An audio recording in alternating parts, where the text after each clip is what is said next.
I'm going to talk a little bit about how I like to annotate on presentations and kind of how I do that. I use this back in Adobe, and now I'm using it in Jigsaw. So in the whiteboard, you can see I have kind of an example of what I do. I pre-write the question on the whiteboard, and then I also, or in the PowerPoint, and then I also have started using a black background. It makes it a little easier to see what we're doing, and then it gives me a wide variety of colors that kind of show up. I have an example that you guys can see that I've done. For this section, I'm just kind of showing you guys an example. I sped it up about 8 times, so I'm not going to put the sound in here because it made me sound kind of high-pitched, but I'm just kind of showing you how I use the different colors and how I underline the things that we know and how I number the steps and how, you know, the black background does make it a little easier for you to see things, and I just think it makes it an easier way to kind of solve the problems a little bit, so you can kind of see what we're doing here. And I think it works out pretty well. When I go to a PowerPoint, I can go ahead and I can just, I can write anything on there, like, it doesn't physics. In these clips, I just want to kind of show you, I've sped them up again, but I just want to kind of show you how I just write on a PowerPoint when I'm not teaching physics. And these, I do have the white background just because I think the pictures stand out a little better on the white backgrounds.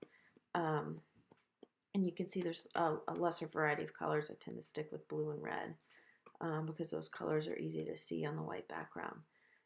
And so the way I do these is I used to use a bamboo tablet by Wacom, and I think if you have a Windows computer, you can still use one of those.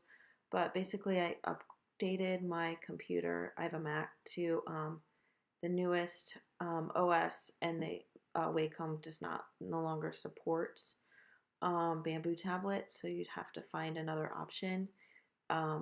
They just say that if you want to use it, don't upgrade your computer, which isn't really a super effective option. So what I ended up doing is I talked to some ladies, and I'll put their names in the little description or whatever, about using your iPad. And they enjoyed it and they said it worked really well. So I have an iPad with an iPad Pencil or Apple Pencil, whatever it's called. And that's how I did most of these. The previous ones with the physics I did with the bamboo because I taught that previous semesters, but since it just stopped working in the past few weeks, I had to switch the Apple Pencil thing.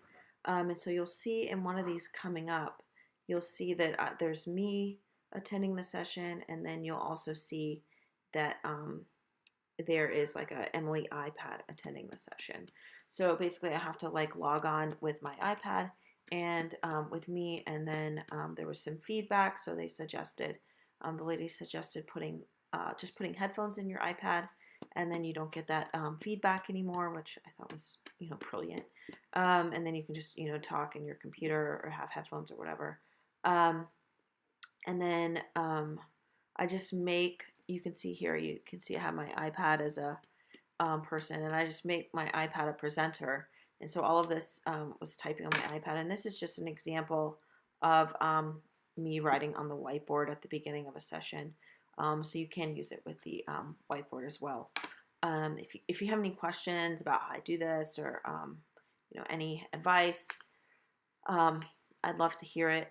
Hopefully this video was helpful to you. And if I left anything out, just comment on my post and just ask questions. I'd love to help you.